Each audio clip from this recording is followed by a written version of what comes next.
Welcome to Connecting Communities. I'm your host, Nancy Bacci. With me today is Sean Post, a community facilitator for teen empowerment. Thank you for coming on, Sean. Thanks for having me. It's very exciting. We're going to talk about a new program that was launched this past year, the Mental Wellness Ambassador Program. Sounds like a very lofty title, and we're really excited. So tell me a little bit about the program. Awesome. I'm excited too. So the Mental Wellness Ambassador Program is going to be a citywide initiative that's looking to destigmatize mental health, kind of change the culture citywide, and then specifically give youth a place to discuss mental health and provide healthy coping strategies to deal with stress. Such an important issue. You know, we've talked in different ways about this topic, you know, the importance of understanding that so many people struggle with a variety of things in their life, and there should be no shame attached to that, or it shouldn't be perceived as a sign of weakness when you're looking for assistance, because it's not. It's actually a sign of strength that you have the realization that you need to seek additional resources. And this is a great opportunity, I think, where it's young people helping to educate other young people. That definitely has a very different connotation than an adult talking to a young person saying, so here's what I see as the problem, and here's how I think you should fix it. Yeah, I think that's like the really exciting part of the program is that we've hired 11 mental wellness ambassadors, so those are youth between 15 and 21, and they're going to be partnering with 9 organizations around the city to throw events that are created by the youth. So they're brainstorming, they're coming up with the agendas, they're doing the outreach, they're creating the content. So it really touches on what you were saying about youth-to-youth relationships and creating leaders in the community. Now, how did you come into this program? I know you're a lifelong Somerville resident. Clearly, you know, you have a connection to the city. How did you get involved with this? So my first kind of involvement with teen empowerment was a long time ago. I was probably 12 or 13, and I was on the Mayor's Youth Council. And Danny McLaughlin ran that, and from there I got involved with teen empowerment, and I worked as a youth associate on a peace conference, and I also worked just one full school year with teen empowerment.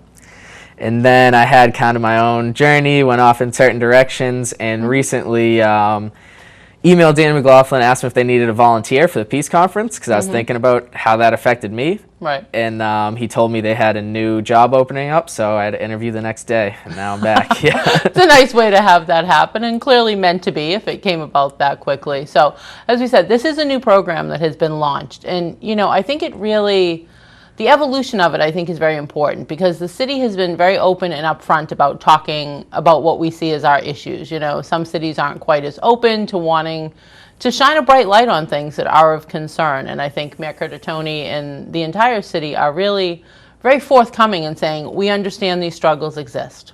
Let's find a place to talk about it. Let's empower young people who are the voice of change and the voice of the future to feel that they have the opportunity to do so. Yeah, it's great how involved and kind of excited the programs were. So we're partnered with programs all across the city, and our youth come from different neighborhoods in the city. So to see kind of different neighborhoods, different people, different organizations all have that undercurrent of the importance of mental wellness is awesome. And I'm really excited that we get to work kind of with diverse partners who each bring their own style. So we're planning on throwing 36 events with these partners, and each partner is kind of a mentor to an ambassador in a way. So the events will have different kind of styles to them. So we're partnered with Scat TV, so those might be more media-based events. And then we're partnered with Somerville Groundworks, so those might be more based on herbal medicine or certain things. So each partner is kind of bringing something new to the table and teaching us a lot. Yeah, it really is a unique opportunity, as you said, when you look down at your listing of partner agencies and realizing everyone has their own particular areas of expertise, but really how open they are to the young people and what they bring to it. So it really is a nice collaboration, because the idea and motivation are really being driven by the youth, which I think is, again, the only way you're going to get young people to kind of sit up and listen is when their peers are telling them things. Now, you kicked this off with a very successful launch, which happened up at Tufts University. Let's talk a little about that event. Yeah, so that was awesome. We hired our youth, we trained them, but we hadn't seen them in action yet, and that was an inspiring event. I mean, we had a lot of good reviews from it. we got to have our youth go up on stage, facilitate, go through kind of the motions of what it's going to mean for them to be event leaders and leaders in the city. And I would say they aced it. I mean, they were really energetic, they were on point, they had good information, and it was a fun time. And something I liked about that event was that everyone in the crowd, we had an opportunity for discussion, and the discussion was great. I mean, everyone stood up, everyone revealed kind of personal realness, which is what we're looking for when we're talking about mental wellness. We want people, because it's kind of a taboo subject in a lot of circles, so to be able to get up and talk about it and not feel alone, that's one of our main goals. Yeah, as someone who attended the event, the energy level was great. As we know, it was a brutally hot night, but people still were just so energized to be there.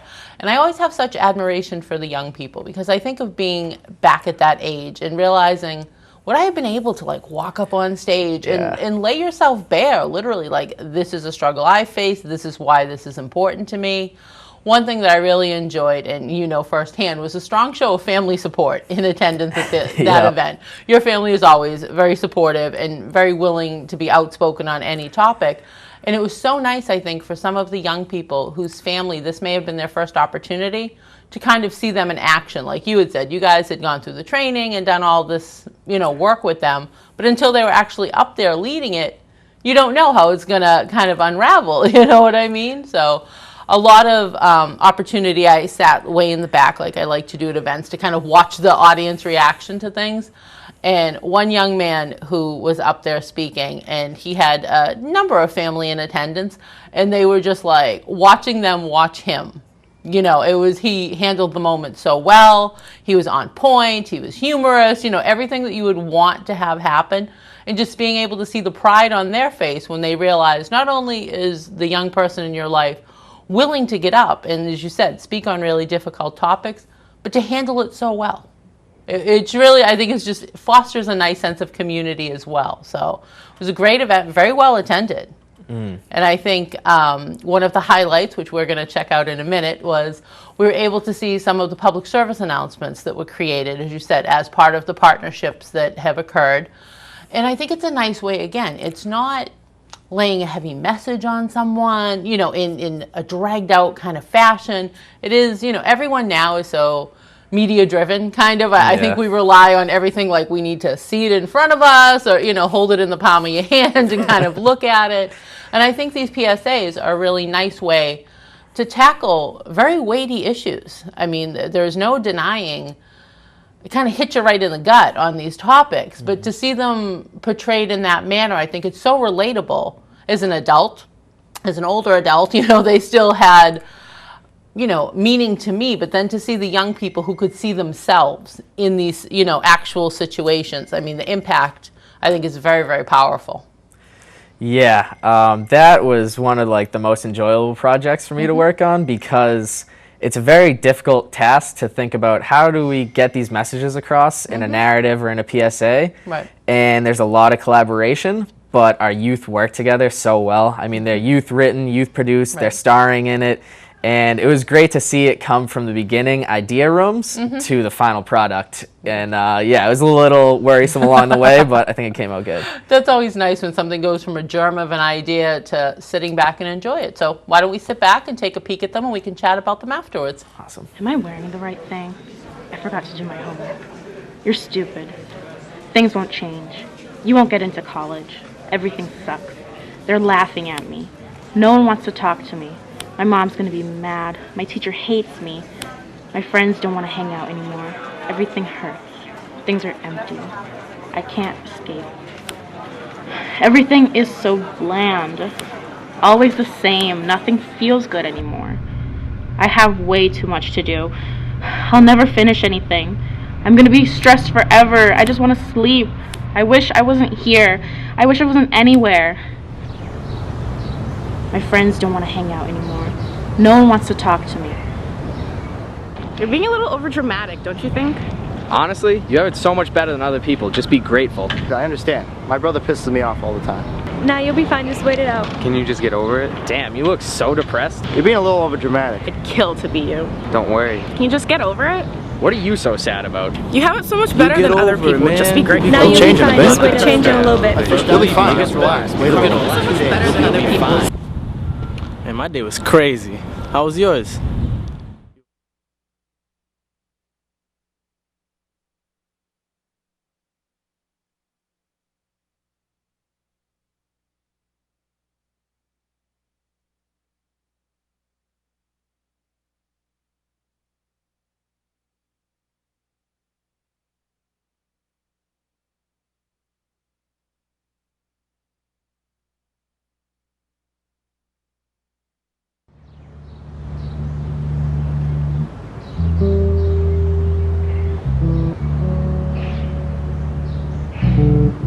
I feel alone.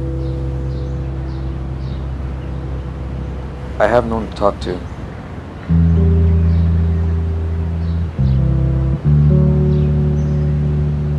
I want things to stop.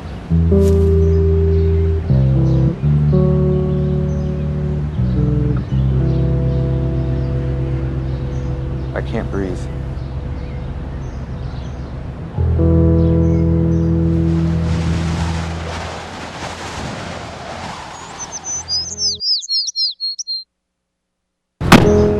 I don't know what to do. I need to do something. Why can't I just talk to him before? Who was I supposed to tell?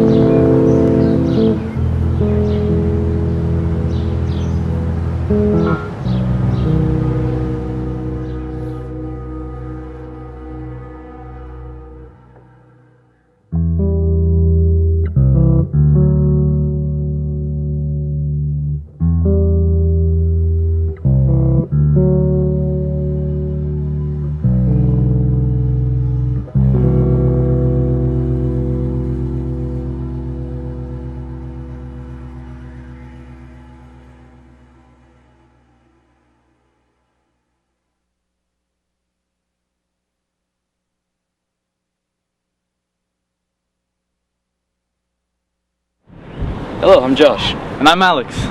We're here with Teen Empowerment to share some happiness, because happiness is our business. We're here to spread the happiness and spread the word that it's okay to talk about mental health. And we're here to give people cards today to help brighten up people's day.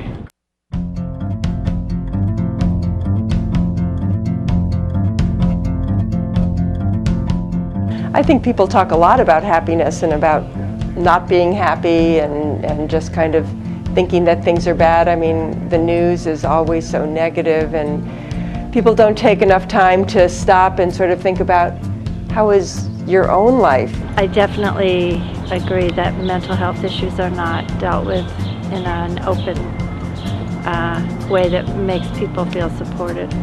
I think that there's a lack of focus on being happy in general, or being appreciative of the things you have.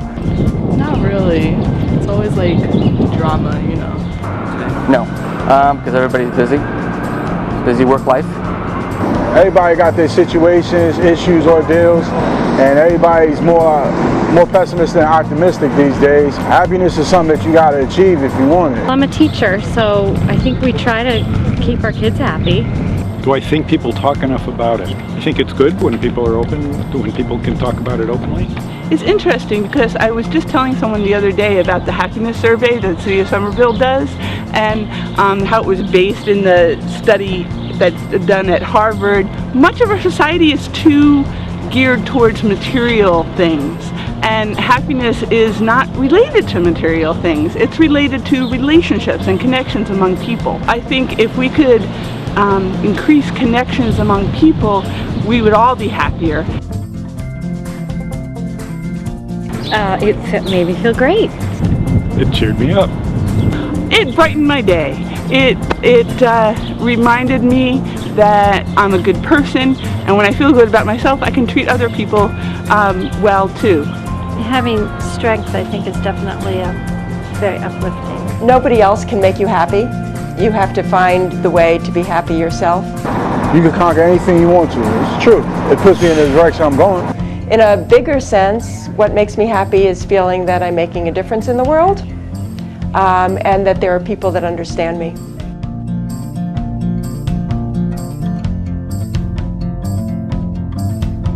Oh yeah.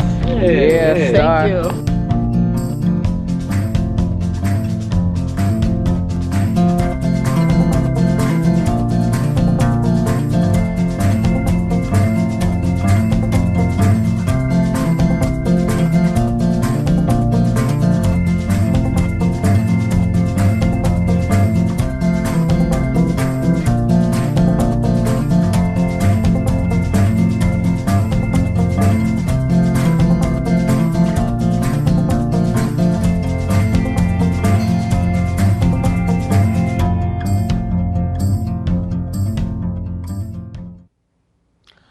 Okay, even though I've seen them before, it's still so powerful to see them again. So I have a ton of things I want to ask you about these.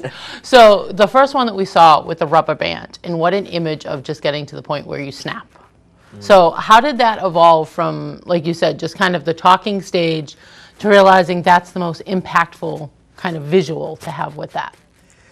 Yeah, it was interesting on a lot of these projects. What forced us to be creative was kind of the resources we had. So we were thinking about that problem of tension building up in us, and how do we show that in kind of the simplest, most powerful way we can think of. And a lot of our youth told us about kind of using the wristband and how that is a big factor in a lot of people's mental wellness sometimes. And so it started there, and we did some kind of test shooting on it. We thought that looks good and works perfectly. So such a powerful visual. And again, I mean, you're talking depression, and then the second one we saw with the thoughts of suicide, or just thinking that your life isn't worth continuing, which, you know, is so sad. But to realize that this is an issue that people face consistently, and to realize, you know, as you added the resource information and just that knowledge again, you know, always encouraging, seek out a professional. There are resources available. You know, there are so many amazing support systems within people's families and friends and faith-based groups, and there's always a way to reach out, you know what I mean? And you don't want to see a person feel that isolated, that they're just not able to access that help. Now, the last one, I loved that for so many reasons. One of which, you just went up to strangers and were like, here's what's happening. And the receptiveness of people when you came up to them was great. I saw my friend Wendy, my friend Mary, so you had a nice cross-section of people. How did that one come up with the idea for the happiness cards? So that was actually an idea that sprouted from Alex, who was one of the stars hosts in that video. Yeah. And it was great. We had the kids brainstorm messages they thought were important to people, but messages that people didn't hear, because we had the first two PSAs, which are very important, and we want us to be honest about the issues, but it's often overlooked the other side, mental wellness and happiness, and that's another thing that I think we need to talk about more. So that's where it sprouted to, and then, yeah, that was just a proud moment for me, because it is a lot to ask of a youth to go up and put yourself out on the line and get those questions, but I was very impressed with the answers we got, because, I mean, we relied on the city of Somerville, and they produced that video, you know? It's all the knowledge of Somerville. Yeah, it was kind of great to hear people talk about, you know, the contrast, like you said. I mean, it's easier sometimes with all the negative imaging in the media, and, you know, you're kind of inundated with it, and I think it's very easy sometimes to kind of fall into that. Like, everything is bad. You're right. Like, you open the newspaper and there's, you know, there's never a great headline on the front page saying, look at this amazing, wonderful thing that someone did. Yeah. It's that big on another page. You know, the front page is always like, here's something else terrible that's happened. And I think it kind of becomes a self-perpetuating cycle. Like, well, something bad happened, and then something bad happened again. And, you know, you kind of become desensitized to it. And I think people don't often take the time to appreciate, you know, terrible things happen, and no one's dismissing that. But amazing things happen every day. You know, I mean, and not so amazing, just regular things happen every day. It's all just part of having a day, you know. So I think that was really important to kind of get out there and emphasize the happiness part as well. And then the underlying message, which I thought was really important in all of them, is kind of that need to check in with yourself.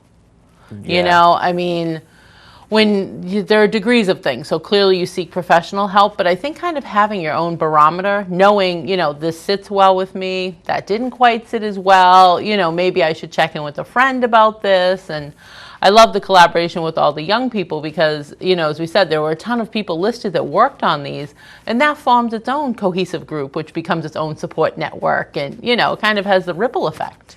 Yeah, that's like a awesome kind of phenomenon we see a lot. And Mm-hmm. one interactive we'll do when we're having discussions is called Helping Hands. Mm-hmm. So we'll have everyone who's in the discussion take 5 minutes out, and we pass out little hand-shaped note cards. Mm-hmm. And you can write down resources in your life that help you, or great. things you do that will help you. And within 5 minutes, I mean, this room has 100 resources on the board. So it's great to think about it and kind of switch that, because a lot of times we think about the negatives of mental health or feeling like we're not in control, but we forget the kind of empowering moments and the good Right. moments.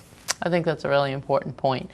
Now, we talked a little in the beginning about the goals of the program. So, it's build collaborations and to reduce the stigma, but what do you see as kind of carrying on with that? So, you reduce the stigma, what impact does that have on the community? How does it change the temperature of the community?